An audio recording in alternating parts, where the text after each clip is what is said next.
తయారవుతుంది. దీనికి పరిష్కారం చూపిస్తే చరిత్రలో ఎప్పుడైనా చిన్న సాయం చేస్తేనే మీరు ఎక్కువ గుర్తు పెట్టుకుంటారు. పూట ఇంత అన్నం పెడితే కూడా 10 ఏళ్ళు 20 ఏళ్ళు ఈ జాతి నమ్మకంగా ఎంబడి నడుస్తుంది. ఓ పూట భోజనం పెడితే కూడా నమ్మకంగా నడుస్తారు. గ్రామాలలో మాకు తెలుసు, ఎందుకంటే పొలం కాడు మీకు మాకే కాదు ఉన్నది సంబంధం అంతా.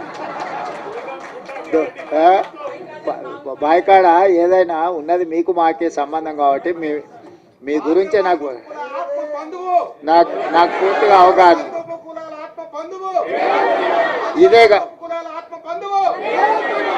ఇదే కాకుండా నేను అయిన తర్వాత state election commissioner Ismail Pullaiah గారి కూతురు రాణి కుమిదిని మాదిగా ఆడబిడ్డని నేను వేసిన. 100 ఏళ్ళ హిస్టరీ ఉన్న ఉస్మానియా యూనివర్సిటీకి 100 ఏళ్ళ నుంచి ఏ దళితుడు కాలే. మొదటిసారి దళితుని, అది మాదిగలకు సంబంధించిన కుమార్ని ఇలా ఉస్మానియా యూనివర్సిటీ వైస్ ఛాన్సలర్ చేసిన. ఉస్మానియా యూనివర్సిటీ ఆర్ట్స్ కాలేజ్ ప్రిన్సిపల్గా ప్రొఫెసర్ కాసిమ్ని ఈరోజు మన ప్రభుత్వాన్ని నియమించింది. అదేవిధంగా దామన్న సరే ఆయన డిప్యూటీ సీఎంగా చేశారు, ఇవన్నీ చేశారు. లక్ష్మణ్ని విప్పుగా చేసినాం. అదేవిధంగా మనము రాజీవ్ గాంధీ IIIT బాసరకు మనము మాదిగా వైస్ ఛాన్సలర్ని మనం నియమించుకున్నాం. పబ్లిక్ సర్వీస్ కమిషన్లో పాల్వాయి రజనీ కుమార్ని ఈరోజు మెంబర్గా మాదిగా ఆడబిడ్డని ఈరోజు విద్యా కమిషన్ వేస్తే చారగొండ వెంకటేష్ని వేసినాం. ప్రొఫెసర్ పురుషోత్తం గారిని రిటైర్ అవ్వగానే ఇమ్మీడియట్గా హయ్యర్ ఎడ్యుకేషన్లో వైస్ చైర్మన్గా నియమించుకున్నాం. అదే సరే సీఎం ఆఫీస్ సరే టికెట్ల విషయంలో సరే అంటే నేను ఎందుకు ఇవన్నీ మీకు చెప్తున్నా అంటే, గతంలో మీకు చిన్న అవకాశం రావడానికి చాలా కష్టం ఉండే. ఇవాళ state election commissioner, Osmania university, Rajiv Gandhi IIIT, higher education, విద్యా కమిషన్, పబ్లిక్ సర్వీస్ కమిషన్, ఎక్కడైనా నాకు ఏ అవకాశం వచ్చినా ఎవరు ఏమని అనుకొని వీళ్ళకి ఈసారి చేయాల్సిందే అని చెప్పి అవసరమైతే మా వాళ్ళని పక్కన పెట్టి కూడా మీ వాళ్ళకి చేసిన. ఎందుకంటే మీకు నష్టమైంది కాబట్టి వీళ్ళందరినీ మేలు చేయాలి, మేలు చేస్తే ప్రయోజనం ఉంటుంది, మీరందరూ బాగుపడాలని నా సూచన ఒక్కటే, అవకాశం వచ్చినప్పుడు నిలబెట్టుకోండి, దాన్ని 10 మందికి సాయం చేయడానికి ఉపయోగించండి. మన వాళ్ళకి ఏమవుతుందంటే మీకైనా మాకైనా రాగానే జర పుర్సత్ అయిపోతాం, మనం జర రిలాక్స్ అయిపోతాం, జర దావతులకు గివతులకు ప్రాధాన్యత ఇస్తాం. దాంతోనే ఏమవుతుందంటే చూసినావా వీళ్ళకి అవకాశం ఇస్తే నిలబెట్టుకోలేదు, వీళ్ళకి అవకాశం ఇస్తే గిట్ల చేసిరు, వీళ్ళకి అవకాశం ఇస్తే గట్ల చేసిరు అని ఎదురుగున్నోళ్ళు మన వెనకంగా మాట్లాడుకుంటారు. అందుకోసం నేనేమంటున్నట్టు ఈ అవకాశం వచ్చిన వాళ్ళు కానీ రేపు భవిష్యత్తులో ఈ ఉద్యోగాలలో డాక్టర్లుగా, లాయర్లుగా, ఇంజనీర్లుగా, IASలుగా, IPSలుగా మన పిల్లలు ఎవరైనా చివరికి హోంగార్డ్ కానీ కానిస్టేబుల్ కానీ 10 మందికి సాయం చేసేటట్టు మనం దీన్ని నిలబెట్టుకుంటే ఏమవుతుందంటే ఇంకో 10 అవకాశాలు వస్తాయి.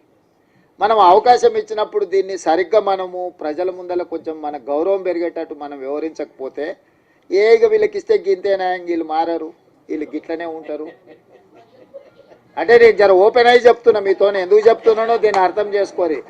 అంతా బాగుందని చెప్పి మీకు చేతులు కలిపి ఫోటో దిగి పంపొచ్చు, కానీ దానివల్ల పూర్తి స్థాయి ప్రయోజనం లేదు. మనకి ఏ అవకాశం వచ్చినా దాన్ని నిలబెట్టుకొని అరే వీళ్ళకి ఇస్తే సమర్థులే, బాగా చేస్తారు, 10 మందికి ఉపయోగపడతారు, జర పద్ధతి మీద ఉంటారని మనం నిరూపించుకుంటే ఏమైందంటే ఇంకో 10 అవకాశాలు కొత్త వాళ్ళకి వస్తాయి.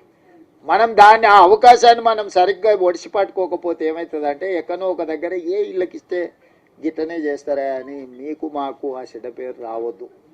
అందుకోసమని ఇచ్చిన అవకాశాలు ఇచ్చిన వాళ్ళకే కాదు, రేపు వచ్చే అవకాశాలలో ఏ ఉద్యోగం వచ్చినా ఎవరన్నా మనోళ్ళు వస్తే కూసబెట్టి మర్యాద ఇచ్చే పని ఉంటే చేసి పెట్టురు, లేకపోతే వాళ్ళకు సలహా ఇయ్యరు. ఒకసారి వాళ్ళకి తెలియదు పాపం, ఎక్కడి నుంచో కింద నుంచి కష్టపడి వస్తాడు, వాళ్ళకి తెలియక ఏదన్నా అట్లా ఇట్లా కొంచెం మాట్లాడతారు. వాళ్ళు కూర్చోబెట్టి మాట్లాడేది నేర్పాలి, పని ఎట్లా చేసుకోవాలో నేర్పాలి, ఈ పని ద్వారా 10 మందికి ఎట్లా మనము సాయం చేయాలో కూడా వాళ్ళకి కొంచెం ఓపిక తెచ్చుకొని నేర్పాలి. మేము అయిపోయినాం కాబట్టి మేము ఇంకా మిగతా వాళ్ళకి మేము పెద్దగా చెప్పము అనే విధానం మనకు ఉండొద్దు. ఎందుకంటే ఇది ఒక గొప్ప అవకాశం. ఈ గొప్ప అవకాశాన్ని 10 మందికి ఉపయోగపడే విధంగా చేయండి. ఏది ఉన్నా నేను ఉన్నంత వరకు మీ ఓడే ఉన్నాడు అనుకోండి కుర్చీలో. ఎందుకు చెప్తున్నా అంటే నాకేం ఇంటికి తీసుకుపోయేది ఏంది లేదు. నేను ఏది నా ఇంటికి తీసుకుపోను. 10 మంది ఇబ్బందులు ఉన్న వాళ్ళకి సాయం చేయడానికి నేను ఉన్నా. నాకు పేరు తప్ప ఇంకేంది లేదు. అరే నన్ను కనిపిస్తే మీరు నమస్కారం పెడితే నాకు సంతోషం అవుతుంది. గతే అరే మాకు అన్న చేసి నమస్తే అన్న, నన్ను గుర్తుపట్టకపోయినా, నేను మిమ్మల్ని గుర్తుపట్టకపోయినా నమస్తే పెడితే నేను చేసిన పనికి నాకు సంతోషం కలుగుతుంది. నేను అంతమించి మీ నుంచి ఏం ఆశిస్తలేదు. ఆయన సతీష్ మాదిగా నేను పొట్టేలు కోసి దావతీయమని కూడా నేనేం అడుగుతలేదు. ఆయన కూడా అప్పుడప్పుడు చెప్తుంటా కానీ వినడు. అప్పుడు అట్లా ఇట్లా చేస్తుంటాడు. ఆయన దృష్టిలో పెట్టుకొని ఇప్పటి దగ్గర చెప్పిన శిలక్కి చెప్పిన చెప్తినరా ఆయన నీకెందుకు నేను ఉన్నా కదా అని అంటే ఉన్నట్టు ఉంటాడు. అప్పుడే అట్లా పోయేస్తాడు.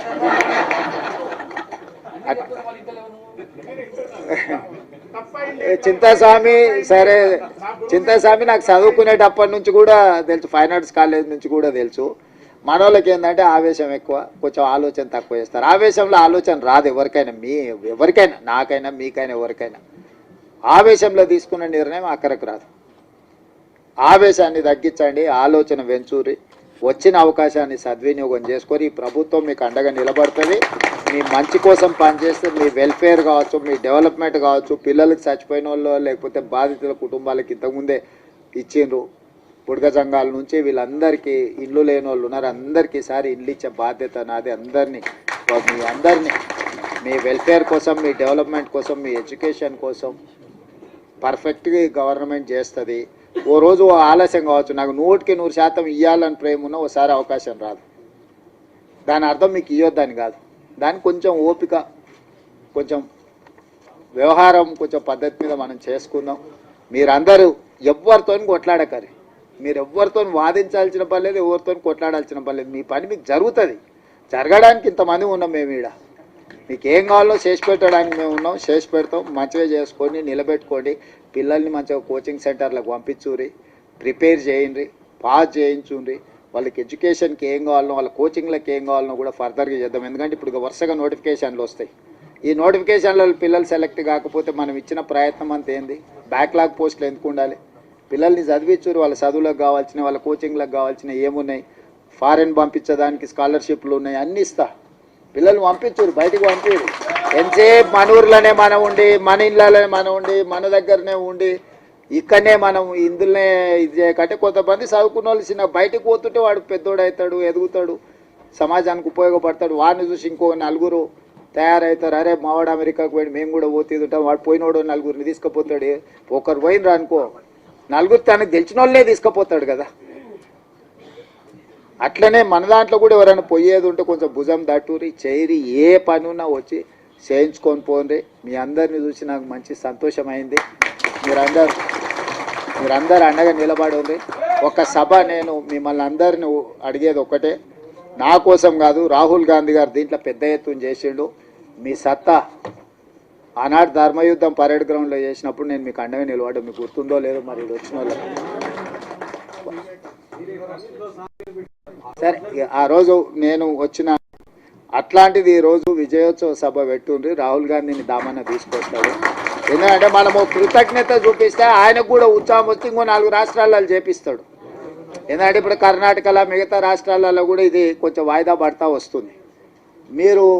మీరు అండగా నిలబడ్డట్టు 10 లక్షల మంది జమై ఆయన నిజేసి దామన్న మనోళ్ళందరి నేతృత్వంలో, మహేష్ గౌడ్ గారి నేతృత్వంలో ఒక అభినందన సభ పెట్టి రాహుల్ గాంధీ గారిని ఇచ్చేసారండి. ఏ మనిషి అయినా అభినందన కంటే ఏముంటుంది? గాంధీ కుటుంబానికి ఏంది? దేశం కోసం సర్వం ఇచ్చిన వాళ్ళు, దేశం కోసం సర్వం ఇచ్చారు, ప్రాణాలు ఇచ్చారు, అన్ని ఇచ్చారు. వాళ్ళకి ఏముంటుంది? మీరు మాకు సాయం చేసారు, మిమ్మల్ని గుర్తుపెట్టుకున్నామని మీరు అందరు గట్టిగా చప్పట్లు కొడితే ఆయన ఉత్సాహంతో ఇంకా 4 రాష్ట్రాలలో చేపిస్తాడు. మన ప్రభుత్వం ఉన్న ప్రతి రాష్ట్రంలో అమలు జరిగితే ఆటోమేటిక్గా మిగతాలో కాక సెగ తగులుతూనే ఉంటుంది. కదా తప్పు సప్పుడు ఇప్పిస్తూనే ఉంటుంది కదా వాళ్ళ చెవులకు. అందుకోసమని ఈడ కదలంగానే అవతల పక్కలా కొంచెం కదులుతూనే ఉంది కదా. ఆ పక్కన ఈ పక్కన ఆటోమేటిక్ అట్లా కదులుతుంది. అరే వీళ్ళంతా రాహుల్ గాంధీ అమ్మడు పోయేటట్టు ఉన్నారంటే భయానికైనా చేస్తారు.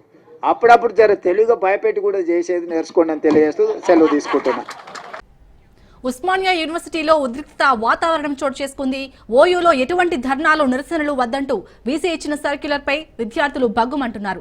తక్షణమే ఆ నిర్ణయాన్ని వెనక్కి తీసుకోవాలని డిమాండ్ చేశాయి విద్యార్థి సంఘాలు. ఓయూలోని ప్రధాన రహదారిపై బైఠాయించి స్టూడెంట్స్ నిరసన తెలిపారు. ఆందోళనకారులను అరెస్ట్ చేసి అంబర్పేట్ పోలీస్ స్టేషన్ కు తరలించారు.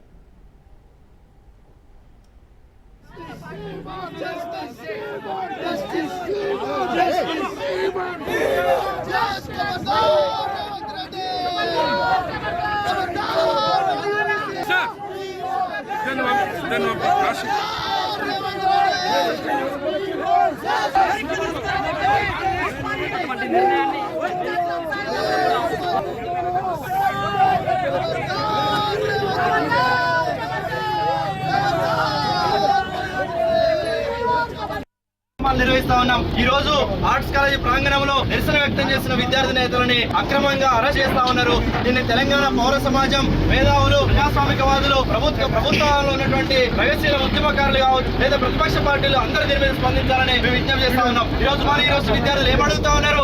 సమస్యలు పరిష్కరించమని అడిగితే ఈ రోజు అక్రమంగా హక్కులు విధించి గొంతులు నిలిపే ప్రయత్నం చేస్తా ఉన్నారు. ఈ రోజు ఉస్మానియా యూనివర్సిటీ లేకపోతే రేవంత్ రెడ్డి గారు అధికారంలోకి వచ్చేలా చాలా స్పష్టం చేయాల్సిన అవసరం ఉంది.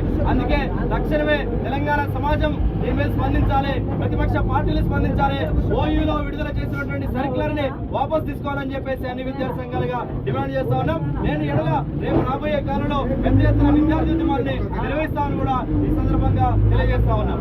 ఉద్యమాలు నిర్వహిస్తా ఉన్నాం. ఈ రోజు ఆర్ట్స్ కాలేజీ ప్రాంగణంలో నిరసన వ్యక్తం చేసిన విద్యార్థి నేత రైట్. ఇక ఉస్మానియా యూనివర్సిటీలో ఉద్రిక్త వాతావరణం నెలకొన్నట్టుగా తెలుస్తుంది. దీనిపై పూర్తి డీటెయిల్స్ మా ప్రతినిధి పవన్ అందిస్తారు. పవన్, చెప్పండి, ప్రస్తుతం ఓయూ దగ్గర పరిస్థితి ఏ విధంగా ఉంది? పోలీసులు ఏమంటున్నారు? ఉస్మానియా యూనివర్సిటీ వద్ద హైటెన్షన్ వాతావరణం కూడా చోటు చేసుకుంది. రోడ్డుపై బైఠాయించి స్టూడెంట్స్ కూడా ధర్నాలు కూడా పాల్గొన్నారు. అయితే ముఖ్యంగా చూస్తే ఓయూలో నిరసనలు, ధర్నాలు దీనికి సంబంధించి పూర్తిగా నిషేధం అని చెప్పి కూడా వీసీ సర్క్యులర్ కూడా జారీ చేశారు. అయితే ఈ సర్క్యులర్ ని వెంటనే రివర్స్ తీసుకోవాలి, వెంటనే ఉపసంహరించుకోవాలని చెప్పి కూడా పెద్ద ఎత్తున విద్యార్థి సంఘాలు రోడ్డు పైన బైఠాయించారు. దీంతో పరిస్థితి ఉద్రిక్తంగా చోటు చేసుకోవడంతో పోలీసులు దీనికి సంబంధించి వారిని అరెస్ట్ కూడా చేశారు. అరెస్ట్ చేసి అంబర్పేట పిఎస్ కూడా తరలించారు. ముఖ్యంగా చూస్తే గత కొన్ని రోజుల నుంచి కూడా ఈ యొక్క ఆందోళన కూడా చేస్తున్నారు. అయినా కూడా వీసీ యొక్క ధర్నాలు, నిరసనలు చేయొద్దు అంటూ ఈ సర్క్యులేషన్ రిలీజ్ చేసిన నేపథ్యంలో దాన్ని ఉపసంహరించుకోవాలని చెప్పి కూడా ప్రతిరోజు స్టూడెంట్స్ ధర్నా కూడా చేస్తున్నారు.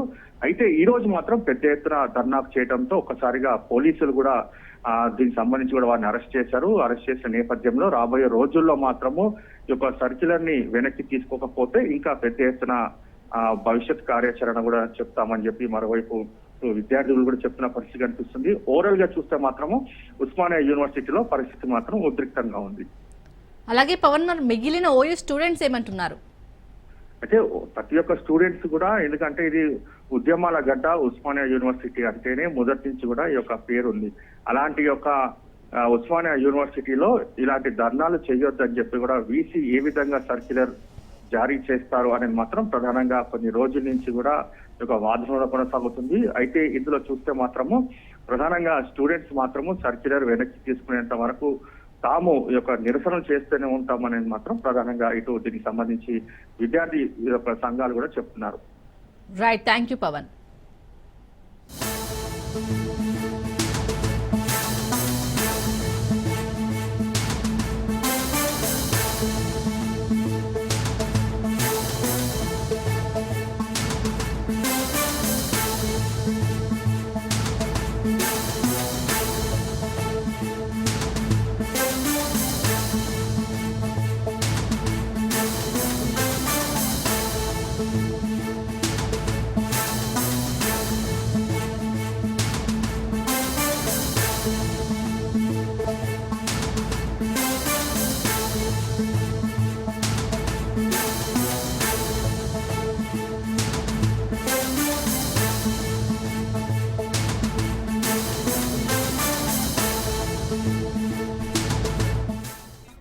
బ్రేకింగ్ న్యూస్ చూస్తున్నాం. తెలంగాణలో మిస్ వరల్డ్ పోటీల రగడ నడుస్తుంది. టీ సర్కార్ తీరుపై బీఆర్ఎస్ లీడర్లు బగ్గుమన్నారు. రైతులను పట్టించుకోకుండా అందాల పోటీలా అంటూ ప్రశ్నించారు కేటీఆర్. కాంగ్రెస్ ప్రభుత్వం కోట్ల రూపాయలను దుర్వినియోగం చేస్తుందన్నారు.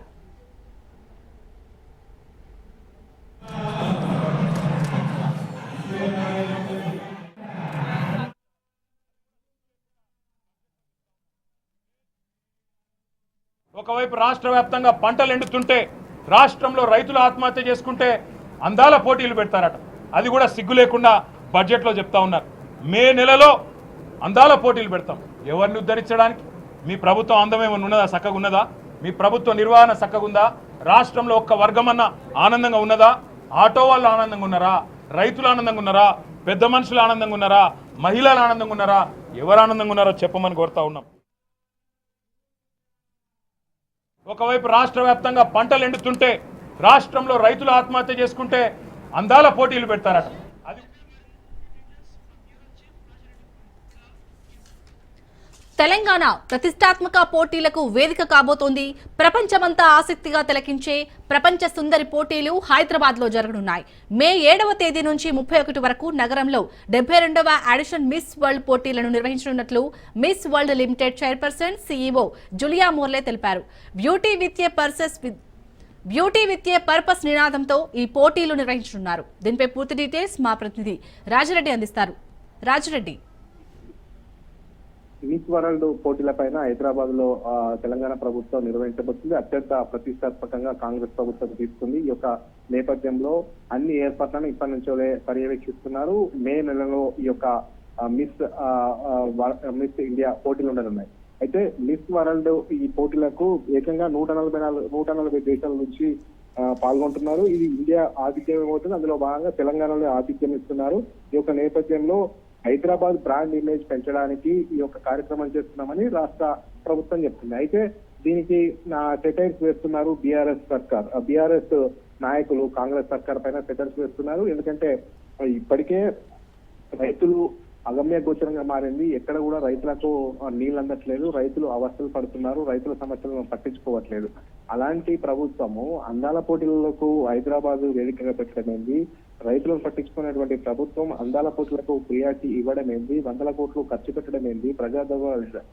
ప్రజాధనాన్ని దుర్వినియోగం చేయడం ఏంది అనేది కూడా కేటీఆర్ మండిపడుతున్నటువంటి పరిస్థితి కనబడుతుంది. ఓవరాల్ గా చూసుకున్నట్లయితే మిస్ వరల్డ్ హైదరాబాద్ లో నిర్వహించడం హైదరాబాద్ బ్రాండ్ ఇమేజ్ పెరుగుతుందని కాంగ్రెస్ చెప్తుంటే ఇదంతా కూడా 100 కోట్లు దుర్వినియోగం చేయడమే ప్రభుత్వం లక్ష్యంగా పెట్టుకుంది. రైతులను పట్టించుకోవట్లేదు. రైతులు బోరున ఏడుస్తున్నారు. ఎక్కడ కూడా నీళ్లు అందిన దాఖలు లేదు. పంటలు ఎండిపోతున్నాయి. రైతుల పక్షాన నిలవలసినటువంటి ప్రభుత్వం మిస్ వరల్డ్ అనుకుంటూ ఇక్కడ హైదరాబాద్ లో అందాల పోటీలను పెట్టడం ఏంటి అనేది కూడా బీఆర్ఎస్ ఫైర్ అవుతుంది. ఈ యొక్క నేపథ్యంలో ఈ పూర్తిగా ఈ మిస్ వరల్డ్ అనే కాన్సెప్ట్ అనేది హైదరాబాద్ లో పెడదామని ప్రభుత్వం నిర్ణయించుకున్న నేపథ్యంలో ఇదంతా కూడా రాజకీయ రంగు పులుముకుందని చెప్పొచ్చు. ఈ యొక్క నేపథ్యంలో ఓవైపు అయితే బీఆర్ఎస్ సంబంధించినటువంటి KTR BRS working president Congress ప్రభుత్వం ఏదైతే ఫైర్ అవుతున్నారు. రాష్ట్రంలో రైతులు పట్టించుకోవట్లేదు అని అందాల పోటీలు అంటూ 100 కోట్లు ప్రజాధనాన్ని దుర్యోగం చేస్తున్నారని ఫైర్ అవుతున్నారు. శాలిని, రాజరెడ్డి, మరి నిజంగా కాంగ్రెస్ ప్రభుత్వం అన్నట్టు మిస్ వరల్డ్ పోటీలు హైదరాబాద్ లో కనుక పెడితే హైదరాబాద్ బ్రాండ్ ఇమేజ్ పెరిగే ఛాన్స్ ఉందా? బట్ చాలా కోట్లు వృధా అవుతున్నాయన్నట్టు బీఆర్ఎస్ భావిస్తుంది కదా. అయితే ముఖ్యంగా కాంగ్రెస్ ప్రభుత్వము ఇదంతా కూడా హైదరాబాద్ బ్రాండ్ ఇమేజ్ పెరుగుతుంది. దాదాపు 140 దేశాల నుంచి ఇక్కడ ప్రతినిధులు రాబోతున్నారు. పెద్ద ఎత్తున 140 దేశాలకు సంబంధించినటువంటి మీడియా ప్రతినిధులు రాబోతున్నారు. కాబట్టి హైదరాబాద్ బ్రాండ్ ఇమేజ్ ఖచ్చితంగా పెరుగుతుంది. బ్రాండ్ ఇమేజ్ ను దృష్టిలో పెట్టుకుని ఇక్కడ మిస్ వరల్డ్ పోటీలు పెట్టాము. మిస్ వరల్డ్ లో దాదాపు 140 దేశాల నుంచి వచ్చేటువంటి వాళ్ళంతా కూడా ఇక్కడ పాల్గొంటారు. హైదరాబాద్ బ్రాండ్ ఇమేజ్ ఖచ్చితంగా పెరుగుతుందని కాంగ్రెస్ ప్రభుత్వం చెప్తుంది. మరోవైపు ఏమో బీఆర్ఎస్ ఒకవైపు రాష్ట్రంలో దివాలా తీసిన పరిస్థితి ఉందని కాంగ్రెస్ ప్రభుత్వం చెప్తుంది. రైతుల అగమ్య గోచరంగా ఉన్నారు. ఎక్కడి పంటలు అక్కడ ఎండిపోతున్నాయి. ఇక్కడ రాష్ట్రంలో ఉన్నటువంటి రైతులను పట్టించుకోకుండా పంటలు ఎండిపోతుంటే రైతులను పరామర్శించకుండా మిస్ వరల్డ్ పేరుతో అందాల పోటీలు పెట్టడం ముమ్మాటికి వ్యతిరేకిస్తున్నామనేది బీఆర్ఎస్ అంటుంది. అయితే కాంగ్రెస్ ఏమో ఖచ్చితంగా బ్రాండ్ ఇమేజ్ పెరుగుతుంది. అందులో భాగంగానే ఈ యొక్క మిస్ వరల్డ్ ను హైదరాబాద్ లో ఏర్పాటు చేశామనేది కాంగ్రెస్ ప్రభుత్వం చెప్తున్నటువంటి పరిస్థితి అయితే కనబడుతుంది. Right, thank you Raja Reddy. Betting apps ను ప్రమోషన్ చేసిన వారిలో మరో 6గురికి పంజాగుట్ట పోలీసులు నోటీసులు ఇచ్చారు. నటి శ్యామల, రీతు చౌదరి, అజయ్, సుప్రీత, సన్నీ సుధీర్, అజయ్ సన్నీలకు నోటీసులు ఇచ్చారు. పరేషాన్ బాయ్స్ ఇమ్రాన్ ఖాన్ తో పాటు హర్ష సాయి దుబాయ్ కి పరారయ్యారు. 6గురిని రేపు విచారణకు హాజరు కావాల్సిందిగా నోటీసులు జారీ చేశారు. బెట్టింగ్ యాప్స్ ను ప్రమోషన్ చేస్తున్న వారి నుంచి పోలీసులు ఆధారాలను సేకరిస్తున్నారు.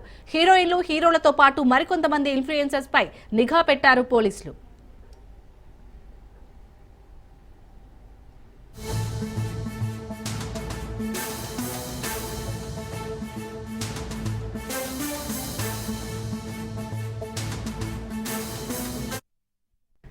బెట్టింగ్ యాప్స్ ను ప్రమోషన్ చేసిన వారిలో మరో 6గురికి పంజాగుట్ట పోలీసులు నోటీసులు ఇచ్చారు.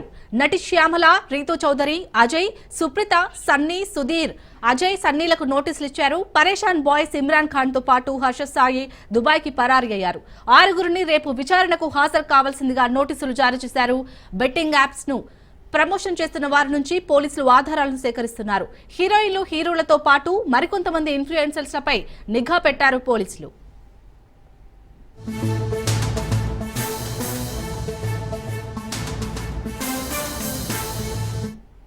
బ్లాక్ లో పెట్టేస్తున్నారు.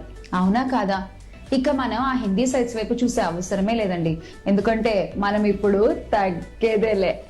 తెలుగు రాష్ట్రాల్లో ఏకైక online ID provider app andhra365.com. ఈ యాప్ లో మీరు డబ్బులు డిపాజిట్ చేయొచ్చు, విత్డ్రా చేసుకోవచ్చు. 2 minutes లో డిపాజిట్, 20 minutes లో విత్డ్రా అవుతుంది. మీకు ఏమైనా సమస్య వచ్చినా, డౌట్ వచ్చినా నార్మల్ కాల్ చేయొచ్చు, లేదా వాట్సాప్ కాల్ చేసి మాట్లాడొచ్చు. ఏ నెంబర్కి చేయాలి శ్యామల గారు అంటారా? చెప్తాగా. డిపాజిట్ బోనస్ ప్లస్ నీకు కసినో గేమ్స్ అన్ని, స్పోర్ట్స్ బెట్టింగ్ మార్కెట్స్ అన్ని అవైలబుల్ ఉన్నాయి. Win on YOLO 247. So why all these limitations?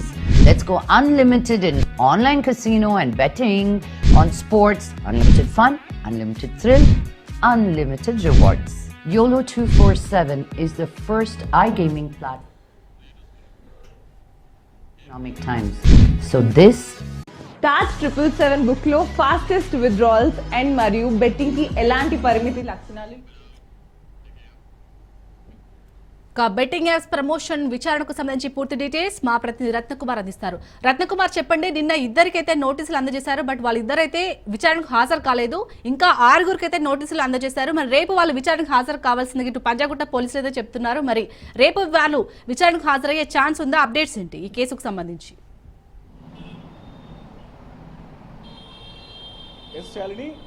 Betting apps promotion కేసులో ఇప్పటికే పంజాగుట్ట పోలీసులు 11 మంది మీద కేసులు నమోదు చేశారు.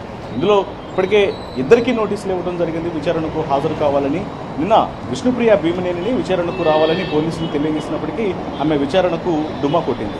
అయితే ఆ తర్వాత టేస్టీ తేజను విచారణకు హాజరు కమ్మని చెప్పారు. అయితే రాత్రి వేళలో ఆయన విచారణకు హాజరైనట్లు కూడా మనకు సమాచారం అందుతుంది. ఇక వీళ్ళిద్దరితో పాటు ఇవాళ మరొక 6గురికి నోటీసులు ఇచ్చారు విచారణకు హాజరు కావాల్సిందిగా. ఇందులో ముఖ్యంగా సీనియర్ యాక్ట్రెస్ సురేఖ వాణి కూతురు సుప్రీత, మరోవైపు నటి శ్యామల, అలాగే సోషల్ మీడియాలో యాక్టివ్గా కనిపించినటువంటి రీతూ చౌదరి అనేటువంటి 3 ఇన్ఫ్లుయెన్సర్లకు కూడా ఇటు ఇప్పటికే నోటీసులు జారీ చేశారు. వీళ్ళతో పాటు మరొక 3గురికి, మొత్తం 6గురికి నోటీసులు ఇచ్చి రేపు విచారణకు రావాలి అంటూ కూడా తెలియజేసినటువంటి పరిస్థితి.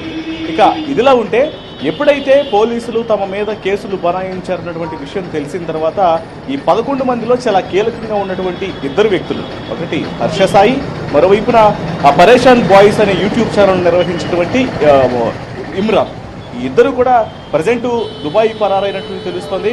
ప్రస్తుతం వాళ్ళు పోలీసులకు చిక్కకుండా దుబాయ్ వెళ్ళిపోయినట్లు కూడా ఇప్పటికే ప్రాథమిక సమాచారం ద్వారా తెలుస్తోంది. మరి వీళ్లను ఇక్కడకు రప్పిస్తారా, లేకపోతే వాళ్ళు కేసులు నమోదైన తర్వాత మాత్రమే పోలీసుల యొక్క విచారణ ఎదుర్కోవడానికి భయపడి వెళ్ళారా అనేది కూడా తెలియాల్సి ఉంది. ఇక వీళ్ళిద్దరిలో ఇప్పటికే చాలా కీలకంగా పోలీసులు గురిపెట్టినటువంటి వ్యక్తి ఇమ్రాన్ అనేటువంటి వ్యక్తిని చాలా కీలకంగా గురిపెట్టారు. ఎందుకంటే తను ఈ బెట్టింగ్ యాప్స్ ప్రమోషన్ మాత్రమే కాదు, తన యూట్యూబ్ ఛానల్ ద్వారా అందులో చేసినటువంటి వీడియోలు ఏవైతే ఉన్నాయో అంటే మైనర్ పిల్లలను, అంటే 6th క్లాస్ నుంచి 10th క్లాస్ వరకు చదువుకున్నటువంటి అమ్మాయిలు అబ్బాయిల చేత ఇబ్బందికరమైనటువంటి వీడియోలు తయారు చేయిస్తున్నాడు. మందు బాటిళ్లు పట్టుకొని అసభ్యకరమైనటువంటి మాటలు మాట్లాడిస్తూ ఇష్టానుసారంగా వీడియోలు చేస్తూ వాటి ద్వారా ఆదాయం పొందాలన్నటువంటి ఒక నీచ సంస్కృతికి సోషల్ మీడియాలో తెరలేపారు అనేటువంటి విషయాన్ని చాలా తీవ్రంగా నిన్న west zone DCP Vijay Kumar press meet పెట్టినటువంటి సందర్భంలోనే ఖండించడం జరిగింది.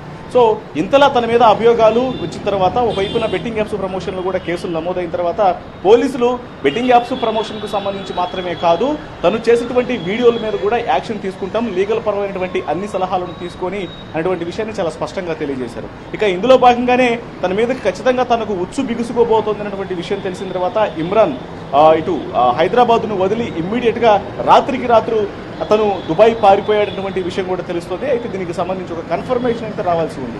ఏదేమైనప్పటికీ కూడా ఇప్పటికే నమోదైనటువంటి కేసుల్లో 11 మంది మీద కేసులు నమోదైతే ఇందులో ఇప్పటికీ ఇవాళ 6గురికి నోటీసులు ఇవ్వడం జరిగింది. నోటీసులు ఇచ్చి రేపు విచారణకు రమ్మని తెలియజేశారు. మరి రేపు వీళ్ళు విచారణకు హాజరవుతారా లేదా అనేది కూడా కొంత వేచి చూడాల్సినటువంటి అవసరం అయితే ఉంటుంది.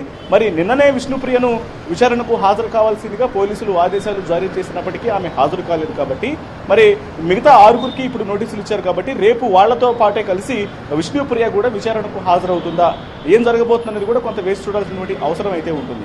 ఇక వీటన్నిటికీ సంబంధించి ఇప్పటికే పోలీసులు ముఖ్యంగా ఈ కేసుల మీద చాలా కీలకంగా వ్యవహరిస్తున్నారు. ఖచ్చితంగా బెట్టింగ్ యాప్స్ ప్రమోషన్ చేస్తున్నటువంటి వీళ్ళందరి మీద కూడా కఠిన చర్యలు ఉంటాయని కూడా ఇప్పటికే తెలియజేయడం జరిగింది.